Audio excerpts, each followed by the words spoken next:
Hello, dear students, good morning. Students, in this second lecture related to this second chapter, chapter number 2, we aren't afraid to die if we can all be together. We are going to learn some important words and their meanings. Glossary at a glance. I have written here some important words and their meanings. Now I would like to explain the meanings of these all words. Kindly pay attention to these all words and also try your best to note them down in your fair notebook, because you will get surely help of these all words when you come to attend the school. When you come to attend school and when you will attend the classes regularly. Okay. The first word is voyage. Okay. Voyage stands for here a sea journey. The word voyage means a sea journey. The word gales, G-A-L-E-S, gales. The word gales stands for fast blowing strong winds or stormy winds. You may call the stormy winds and gales, both are the synonyms. Mast. And what mast stands for? A pole in a ship. A pole in a ship. Straight pole in a ship.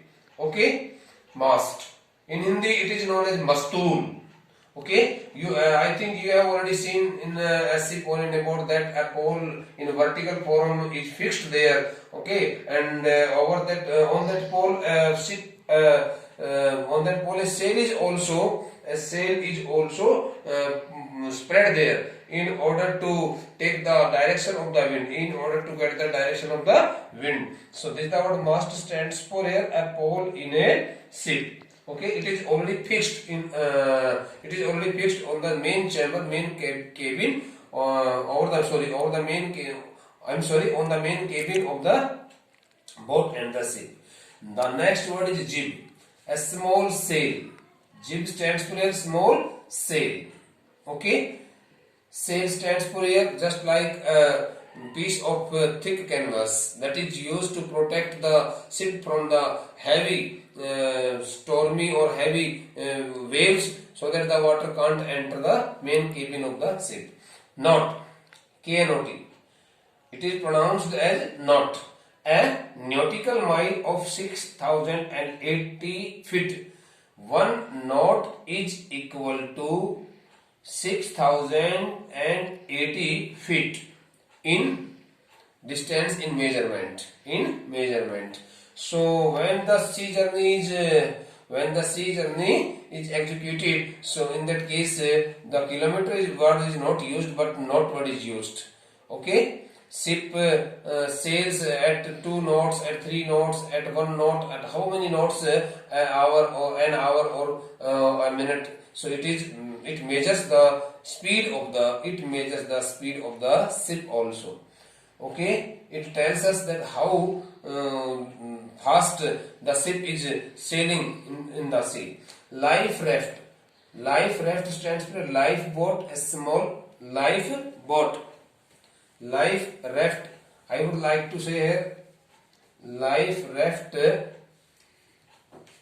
stands for here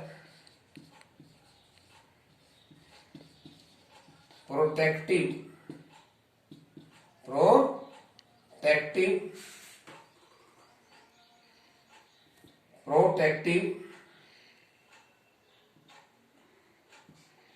appliances.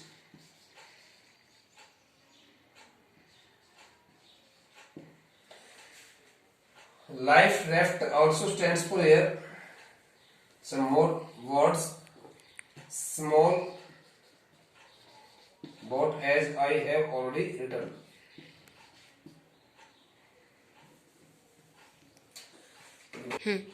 Dear students, we have left here one more word, stern. This word stern stands for back part of the ship, rear part of the ship, back side of the ship. Life raft.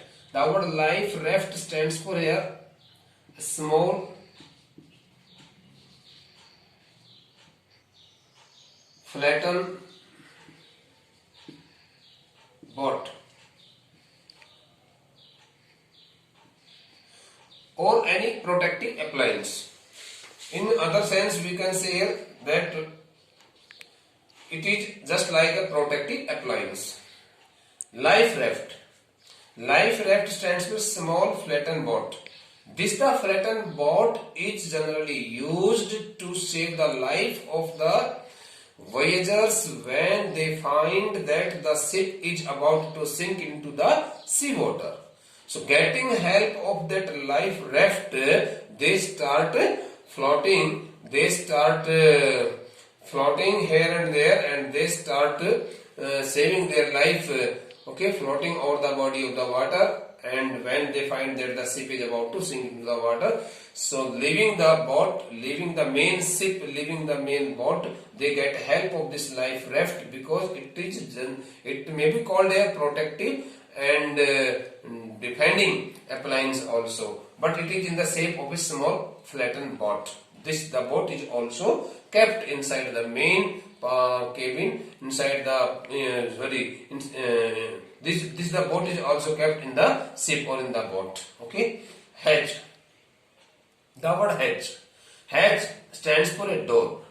A door in the deck of the ship. The word hatch, just like a door.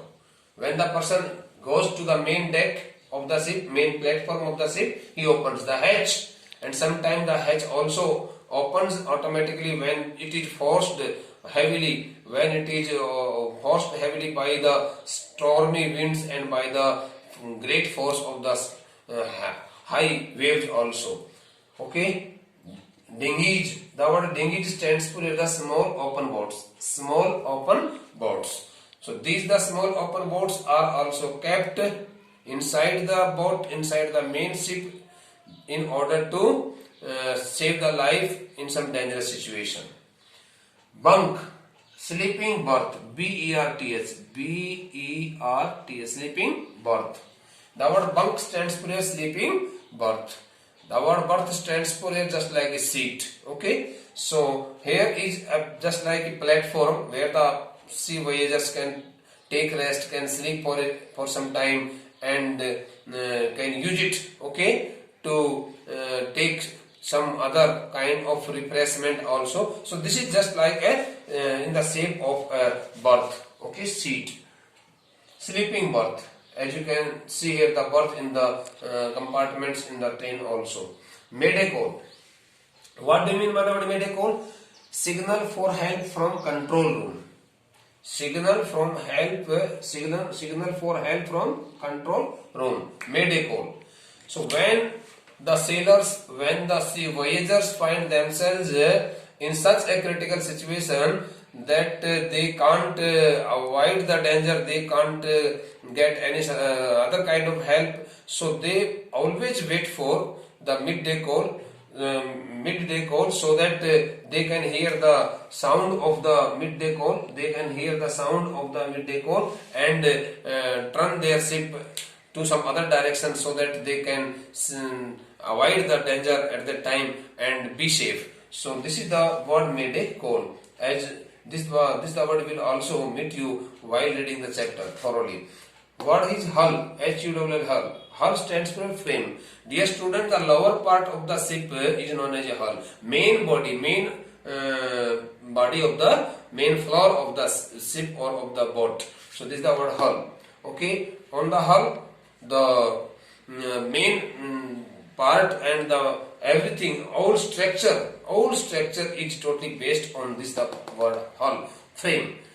If the frame of the ship is so strong, so then if the frame of the ship is so strong, it can face all kinds of dangers very boldly and very safely.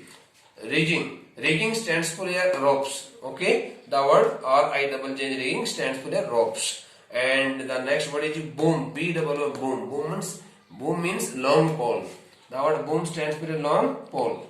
Okay, and the word overboard stands for on the ship. Overboard stands for on the ship. Journey. And the main part, upper part of the boat is known as the ship. Friends, now having learnt the important words and their meanings, now I would like to give you here main points. The main points related to this chapter number 2 are written by me here in the different boxes. As you have already learnt that the journey sea voyage started in the month of July 1976 from the hometown of the author Plymouth in England. So on in the month of July 1976, what happened in this month and what kinds of things took place in the month of July. First of all, I have written here, journey begins from Plymouth. Okay, in the month of July 1976, the sea voyage, okay, the sea voyage began from Plymouth. The second, good weather and cheerful days. There was the mood of the mood of the weather was very good and quite favorable, and all the days were passed very cheerfully. Two sailors joined the voyage in the month of July when the journey had started. So after 2 or 3 days, okay, when they reached the Cape Town, so they took up the 2 crewmen from there, and 2 sailors also joined the sea voyage. Okay, what happened on December 25, 1976? On December 25, 1976, the journey covers 3,500 kilometers east of Cape Town. Okay, on December 1976, journey covers 3,500 kilometers east of Cape Town.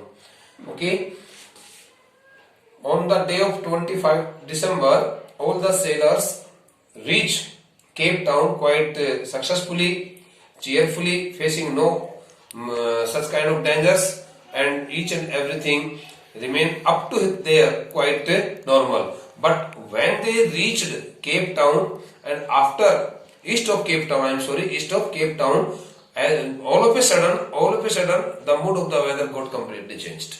The mood of the weather got completely changed, and the fast blowing stormy wind started blowing. The high waves rose in the sea water, and everything was blackened there all around them, and they could hardly see anything. So it was very terrific and terrifying, and nobody could see nobody could see anything there except the waters from all sides, coming from all sides.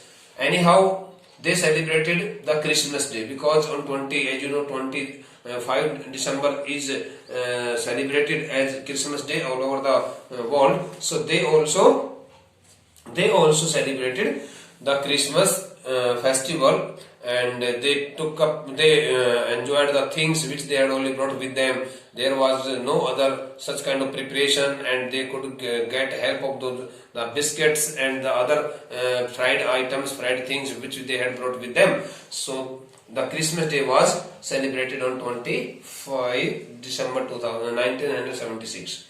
On 2nd of January 1977, the gigantic waves hit the ship. They found no change in the mood of the weather.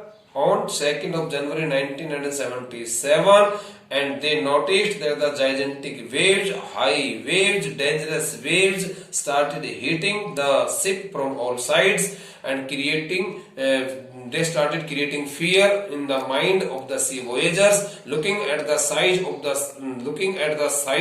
sea waves, all the sea voyagers firstly got badly frightened, but anyhow they controlled over their feelings, and they started facing the challenge quite boldly and confidently.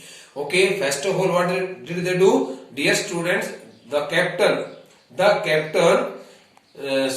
slowed down the speed of the boat, and the speed was reduced up to 8 knots. Before that day, the ship was sailing at a very high speed, but on that day, to see the danger from all sides, they reduced the speed of the boat also. The storm jib was dropped in order to protect the ship from the water body. They also opened the canvas. They also opened the sail. Storm jib. They also dropped the storm jib like this because the storm jib stands for here a kind of thick canvas cloth that is tied to the upper part of the mast as vertical pole, and when they find that the ship is totally in danger, so they start protecting the ship from all sides. So the storm jib was dropped. Everything was tied safely. Okay, look, noticing the mood of the weather, the captain tied each and everything all around and across the boat very safely and securely, getting help of the strong nylon ropes and other kinds of ropes also which were available there, which they had brought with them. Okay, they also put on oil skills and life jackets in order to protect themselves from the water, so that they could not get wet, they could not get any sort of water inside their body, they could not get any sort of problem. So they also, in order to protect the water, they also waterproof jackets were also put up by them all in order to keep themselves fully safe from that weather. Waves hit the rear part of the ship. Rear stands for the back part of the ship, dear students.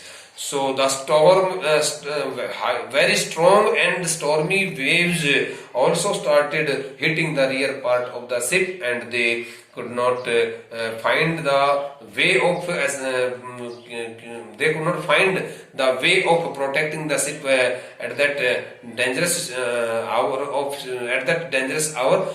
But anyhow, they controlled themselves and tried their best to protect the ship from all kinds of dangers. But on 3rd of January, the auxiliary means the surplus, the helping hand, the other safe, and the spare engine failed. The engine which could not work to pump out the water, okay, and it also started.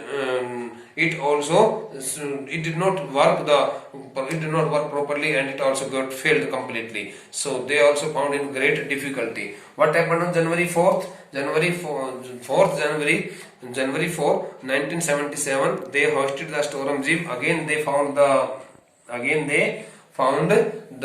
mood of the weather in critical situation, and they again hoisted the storm jib, so that hoisted the storm jib. I'm sorry, not dropped. I'm very sorry. Hoisted the storm jib. They moved the storm jib. They kept away. They kept the thick canvas of cloth away from the ship, so that they could sail the ship towards their main destination. And they took. It was the first day when they took the meal after 48 hours. After 48 hours, they took the meal in a very comfortable mood. And it was the 5th of January 1977 when they finally reached at an island known as Amsterdam before 6 a.m. And when they reached there, they took a sigh of relief and landed then and rested there comfortably. And they thought that the author could not believe that he had reached the ground there, but when he noticed that the ground was under his feet, so he really found himself greatly relieved and felt so much happy. The rest of the things related to this chapter would be discussed by us in the classroom. Till then, keep yourself fully busy with your studies, and don't waste your time. Okay.